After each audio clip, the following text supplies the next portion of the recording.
पहले ही आपको बताना चाहता हूं कि मेरा इंटरेस्ट क्या है कि हमारी ऐसी आदिवासी लीडरशिप बने कि जहां भी कांग्रेस पार्टी में हम देखें, मैं आपकी कांग्रेस पार्टी में मदद करना चाहता हूं। उसके लिए आपको संगठित होना पड़ेगा और जो सचमुच में आदिवासियों की बात कर रहे हैं, जो थोड़े डायनामिक हैं और आदिवासियों को लड़ रहे हैं, उनको आगे करना पड़ेगा। तो अब हम क्या कर रहे हैं, हम नया कदम ले रहे हैं। अभी हमने गुजरात में शुरू किया है, उसमें 41 नए डिस्ट्रिक्ट प्रेसिडेंट हमने चुने और डिस्ट्रिक्ट प्रेसिडेंट्स में उसमें आदिवासी होंगे, उसमें दलित होंगे, उसमें पिछड़े होंगे, उसमें जनरल कास्ट होंगे, उसमें सब होंगे। जो पावर है हम डिस्ट्रिक्ट प्रेसिडेंट को देने जा रहे हैं। तो डिस्ट्रिक्ट प्रेसिडेंट वहां पे कांग्रेस पार्टी को चलाएगा, कांग्रेस पार्टी की रक्षा करेगा, आइडियोलॉजी हमारी जो विचारधारा है उसकी रक्षा करेगा, मेंबरशिप बढ़ाएगा और डिस्ट्रिक्ट प्रेसिडेंट मतलब नोडल हमारा ऑफिसर बन जाएगा।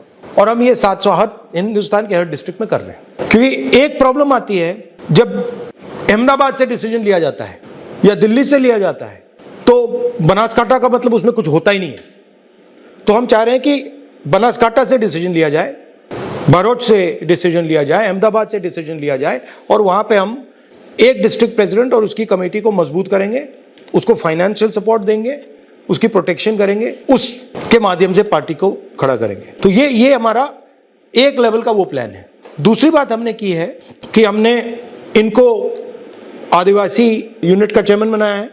अगर आदिवासी जिला है तो इनका जो संगठन है उससे भी टिकट के बारे में पूछा जाएगा। ये नहीं कि भैया आप आदिवासी संगठन हो, आप उधर दौड़ रहे हो और टिकट का टाइम जब आएगा, पंचायत का टाइम जब आएगा, जिला परिषद का टाइम आएगा, आपका कुछ लेना देना नहीं। तो ये हम स्ट्रक्चर बना रहे हैं, इसमें टाइम लगेगा, बट हम चाहते हैं कि हर स्टेट में अगर हम देखें तो 10-15 डायनामिक आदिवासी नेता हमें दिखे, जो आदिवासी खुश नहीं है बिकॉज उसके पास जो उसकी प्रोग्रेस होनी चाहिए थी, जो उसका विकास होना चाहिए, उसको नहीं मिला। तो अगर आप उससे कहोगे यार देखो हमने ये किया क्या, वो कहेगा हाँ यार वो तो सब ठीक है मगर मेरी हालत देख जी। तो हमें फ्यूचर की बात करनी है, हमें कहना है कि देखो भैया हम आपके लिए ये और ये करने जा रहे हैं। अब आप बोलिए।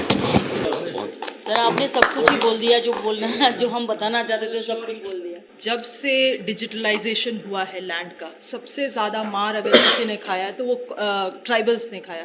सर इतने गलत तरीके से क्यों सर आई टेल यू, इतने गलत तरीके से लैंड डिजिटलाइजेशन हुआ है कि गलत लोगों का नाम चढ़ा दिया गया है। सर किसी का अगर 5 एकड़ जमीन था उसको 0 कर दिया गया है, ओनरशिप बदल दिया गया है। सर बस बेसिकली चोरी कर दिए। एब्सोल्युटली। तो इसको ठीक कैसे किया जाएगा सर? क्योंकि लैंड डिजिटलाइज्ड हुआ है सर। अब आपको अगर चेंज करना है तो आपको डिजिटली चेंज करना है सर।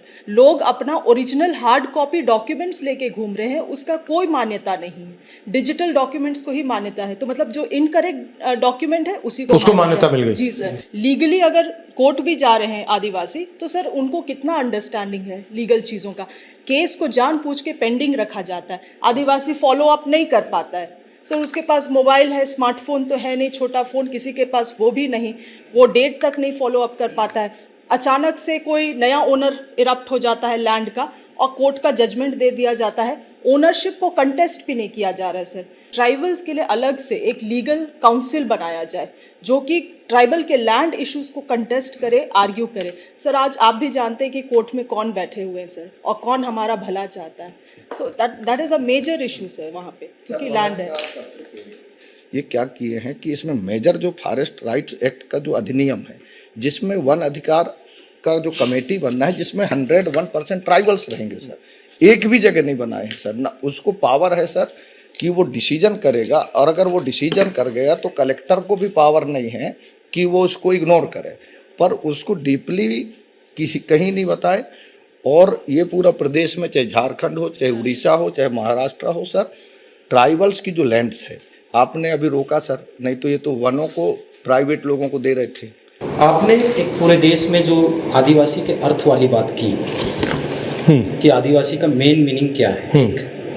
क्योंकि आप देशज है, यहाँ के मालिक है, इसलिए जल जंगल जमीन पे पहला राइट्स आदिवासियों का है। तो जन संगठनों का विश्वास कांग्रेस पार्टी के प्रति बड़ा है सर, क्योंकि वो कह रहे हैं वनवासी और हम कह रहे हैं आदिवासी। लेकिन आपने एक बात महत्वपूर्ण की सर, यूनिटी की, एकता की। हम संगठित नहीं है। आरएसएस इस बेस पे काम कर रहा है सर हमारे क्षेत्र में। एक तो इसके लिए हमको कुछ ना कुछ बड़े लेवल पे जाके सोचना पड़ेगा कि इसका साटा हुआ क्या करें। गुजरात में सर जल जंगल जमीन की बात की है, इसमें पूरे गुजरात में ये 30 साल में बीजेपी सरकार ने शेड्यूल ट्राइब एरिया है हमारा, बनासकांठा में अंबाजी हो, अरवली में शामलाजी हो, दाहोद डिस्ट्रिक्ट हो, अब अभी आप राजपीपला में केवड़िया कॉलोनी हो, ये सापुतारा डांग में भी इश्यू है। पूरी जमीन आदिवासियों की बीजेपी सरकार ने उद्योगपतियों को दे दी। इसके लिए हम लड़ते हैं, कोर्ट में भी लड़ते हैं। लेकिन आपने जो बोला है कि 2027 में गुजरात में कांग्रेस की सरकार को लाके भाजपा सरकार को उखाड़ के फेंक देंगे। जहाँ जहाँ पर सर शहरीकरण हो रहा है उनकी जमीन लगातार सर खत्म होते जा रही है सर। इस पे हम कैसे रोके, कैसे इसको रोके, कानून को कैसे हम प्रभावी करें सर, प्रभावी रूप से हम कैसे कानून को लागू कराएं सर, ये हमारे लिए बड़ा चैलेंज है सर। और आदिवासियों को सिर्फ कांग्रेस पे ही विश्वास है सर, क्योंकि उनके जंगल जमीन की बात कांग्रेस ही करती है।